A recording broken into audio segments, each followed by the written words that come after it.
जी, बिस्मिल्लाहिर्रहमानिर्रहीम। मेरे किसान दोस्तों, जो मैं आज टॉपिक लाया हूँ वो है गंदम की सिफारिश करदा अक़साम और उनकी खसूसियात।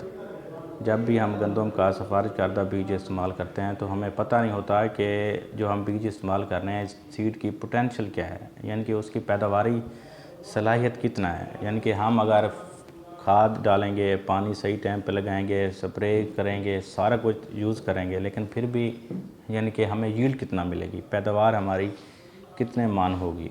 तो यहाँ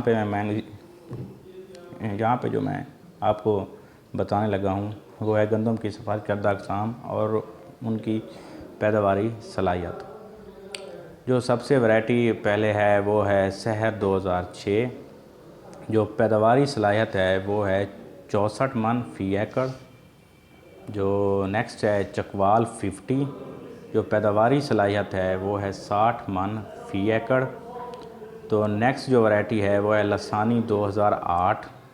जो पैदावारी सलाहियत है वो है 61। और जो फैसलाबाद 2008, जो पैदावारी सलाहियत है 61। ये बेहतरीन वैरायटी है फैसलाबाद 2008 कलराठी ज़मीनों के लिए, तो ये भी हम यूज़ कर सकते हैं। तो नेक्स्ट वैरायटी है NARC 2009। जो पैदावारी सलाहियत है वो है 52 यानी 52 मन फ़ी एकड़ पैदावार हम ले सकते हैं। तो नेक्स्ट जो वैरायटी है वो है आरी 2011। जो पैदावारी सलाहियत है वो 65 मन फ़ी एकड़ पैदावार हम ले सकते हैं। तो जो नेक्स्ट वैरायटी हमारी लिस्ट में है वो है पंजाब 2011। तो पैदावारी सलाहियत है वो है 69 यानी कि 69 मन फ़ी एकड़ पैदावार हम ले सकते हैं। जब हम सारी चीज़ें यानी कि यूज़ करेंगे, फर्टिलाइज़र सही टाइम पे देंगे, पानी टाइम पे लगाएंगे और जो फसल की देखभाल सही तरीके से करेंगे, तब हम ये पैदावार ले सकते हैं। जो नेक्स्ट वैरायटी है वो मिलत 2011, वो 64 यानी कि मन पैदावार हम ले सकते हैं। तो जो नेक्स्ट वैरायटी है वो है धराबी 2011, वो 55 मन फ़ी एकड़ पैदावार हम ले सकते हैं। और जो नेक्स्ट हमारे टेबल में है वो है आस 2011।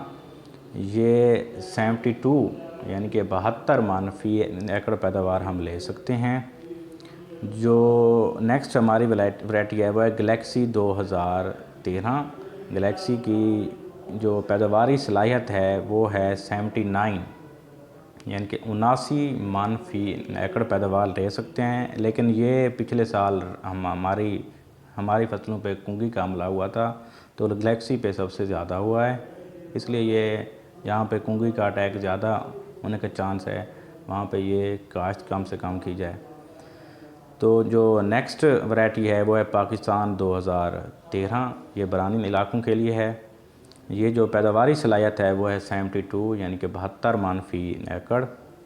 जो हमारी नेक्स्ट वैरायटी है उजाला 2016, ये बड़ी बेहतरीन वैरायटी है।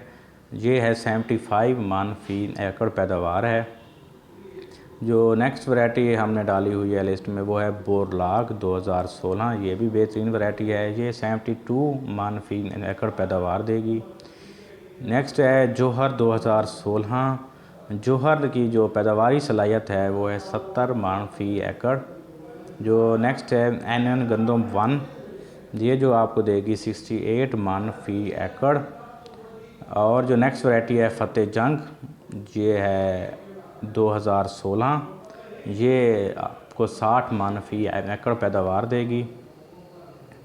जो नेक्स्ट है वैरायटी जो हमारे टेबल में जगह बना पाई है वो है एहसान 2016। ये 55 यानी कि 55 मन फ़ी एकड़ पैदावार देगी। जो नेक्स्ट वैरायटी है जो रस्ट रेजिस्टेंट के तौर पर भी जानी जाती है वो है जिंकोल 2016। ये 65 मन फ़ी एकड़ वैरायटी पैदावार देगी। जो एक बहुत नई वैरायटी है फ़ख्र बखर, ये भी बहुत ही यानी कि ज़बरदस्त रिज़ल्ट दे रही है रस्ट के अगेंस्ट। ये जो पैदावारी सलाहियत है फ़ख्र बखर की, ये है 70 मन फ़ी एकड़। तो नेक्स्ट जो रस्ट रेजिस्टेंट है वो है अनाज 2017। ये भी रस्ट रेजिस्टेंट वैरायटी है एक। तो ये जो पैदावारी सलाहियत है ये 75 से 80 माह यानी कि 80 माह तक ये पैदावार दे सकती है। तो नेक्स्ट वैरायटी जो है, जो हमारी लास्ट में वैरायटी है, ये है बरानी 2017। ये है 61 माह पर एकड़ पैदावार ये दे सकती है। तो ये जो सारी वैरायटी हैं ये बेहतरीन वैरायटी हैं और सारी इन गवर्नमेंट से मंजूर शुदा वैरायटी हैं। लेकिन आपने अब इस साल वो वैरायटी काश्त करनी है, क्योंकि गवर्नमेंट ने, हुकूमत पंजाब ने एक स्कीम चलाई हुई है 50% सब्सिडी, यानी कि वो देंगे सीड पे। कोई यानी कि 8-9 वैरायटी हैं सब्सिडी वाली, आपने वही वैरायटी लेनी है और महकमा ज़राअत तुसी के साथ रब्ता करके ना वही वैरायटी लें। तो जिन पे यानी कि आपको सिर्फ 50% सब्सिडाइज सीड मिले तो आपने वो यूज़ करनी है और कोई भी दूसरी वैरायटी यूज़ नहीं करनी। सिर्फ गवर्नमेंट की मंजूर शुदा जो किस्में हैं वो आपने इस्तेमाल करनी है। बड़ी मेहरबानी, थैंक यू।